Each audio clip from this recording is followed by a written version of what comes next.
कन्नडिगांनी आपलं खरं रूप दाखवलं.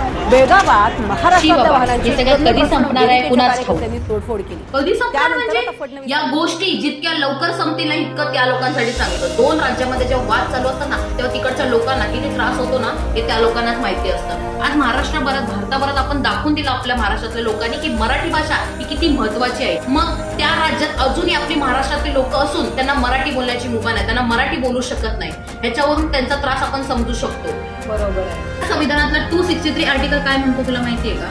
263 आर्टिकल आपल्याला प्रोव्हाइड करतं आंतरराज्यीय परिषद म्हणजे इंटर स्टेट काउन्सिल. जर दोन राज्यांमध्ये वाद होत असतील तर राष्ट्रपतीच्या आदेशानुसार असा एक गट तयार करून त्याच्या मध्यस्थी पडून त्या दोन राज्यांमध्ये काय वाद आहेत ते वाद कसे मिटवले जातील, त्यावरती मार्ग काय काढला जाईल याच्यावरती ते काम. म्हणूनच या भारत देशातलं संविधान आणि या भारत देशातल्या संविधानातले आर्टिकल प्रत्येक आर्टिकल आपल्याला माहिती असतं.